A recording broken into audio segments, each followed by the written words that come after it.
Había una vez una niña que estaba caminando en un parque y se hizo una gran pregunta. Me han dejado una tarea de sociales sobre la política de la Edad Media. ¿Quién me podrá ayudar? Yo te puedo ayudar. Acompáñame a mi máquina del tiempo para viajar unos años atrás. Llegamos a una época donde el régimen feudal se encontraba en crisis y avanzaba el desarrollo del comercio, lo que hizo indispensable para la creación de las nuevas formas de gobierno que empezaban a surgir. Durante este periodo se destacaron autores. Mira, él es Nicolás Maquiavelo, un personaje muy importante. Soy un político, escritor y diplomático. Realicé una obra llamada El Príncipe en la que buscaba mostrar una forma de gobierno estable, y para responder esta pregunta hice la imagen de un príncipe ideal, el cual debía tener en cuenta a sus subalternos para tomar decisiones, ya que no era necesario cambiar las instituciones. Además de ello, desarrollé la constitución por la fuerza y separé la política de la moral. ¡Wow! Es increíble el pensamiento que se tenía en esta época. Es momento de ir a la época de la Reforma, en donde los eruditos teólogos y humanistas se cuestionaron verdades que la Iglesia había predicado durante siglos. Mira, te presento a Martín Lutero. Mi reforma se convirtió en un movimiento separatista de tradición cristiana católica, ya que afirmaba que para terminar con la corrupción de la Iglesia es necesario quitarle su riqueza. Así divide el cristianismo en dos, unos católicos y protestantes. Estas negociaciones fueron pacíficas, pero se recurrieron a las armas, dando origen a la guerra de la religión. Ahora ya entiendo por qué se dio una reforma protestante. Aunque las luchas religiosas se hicieron más radicales en el absolutismo, en donde la Iglesia llevó a que los nobles, ciudadanos y príncipes lucharan entre sí, un pensador muy importante de la época fue Jean Bodin.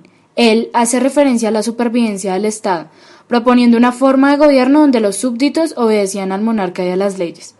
En el absolutismo moderno la situación política era complicada, por el descontento de los hugonotes y algunos sectores nobles donde convocan a los estados generales. En esta forma de gobierno se concentraba todo el poder en el rey, en donde se establecen normas y policías encargados de vigilar que no se esté contra el rey, sustentando que era una concepción teocrática. ¡Qué interesante! ¿Y después de esto qué sucedió?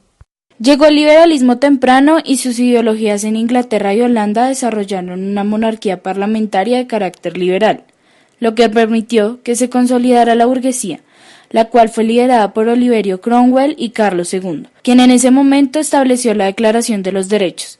En este contexto surgió el individualismo y el utilitarismo en la política, preocupándose por la paz.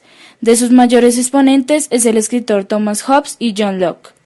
En mi obra Leviatán muestro cómo el egoísmo humano es el causante de los conflictos y guerras. Propongo que la razón asegura la paz con ayuda de una autoridad común. Para mí, el Estado representa la suma de intereses particulares, y el individuo pone en manos del Estado sus derechos a cambio de protección, limitado con el alcance de la razón. En mi gran obra, Tratado sobre el Gobierno Civil, postulé las primeras ideas liberales individualistas. Mi principio es que el hombre es un animal sociable y que la razón enseña que todos los hombres son iguales y libres por naturaleza. Para esto se debe establecer una comunidad política y una autoridad en el Estado.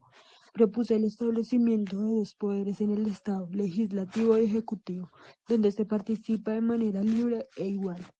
Luego de esto aconteció la Ilustración, en donde la burguesía cree y beneficia a la economía, y quienes más ganancias obtuvieron de este crecimiento fueron los burgueses, que comenzaron a desarrollar sus propias leyes.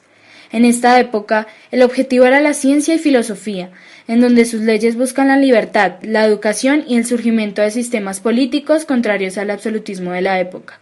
Se crea la enciclopedia que tiene como función atacar el poder absoluto de los reyes, y se oponía a la ignorancia, la superstición y la intolerancia.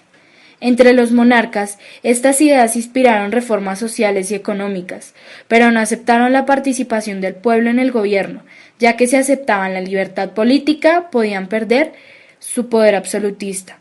Tal impacto tuvo la Ilustración, que fue inspiración para los programas de independencia americana. ¿Y la Ilustración qué consecuencias trajo? Como resultado de la Ilustración surgieron las ideas liberales, en donde se consolida la idea de que todos los hombres eran iguales y tenían derecho a elegir sus gobernantes. El liberalismo partía de la razón y se oponía a las actitudes de fe, siendo la ideología predominante. El mayor exponente es Rousseau. Así pues, la pequeña Sofía entendió a través de este viaje Como grandes pensadores aportaron a la historia sus ideas en las diferentes etapas de la política de la Edad Moderna.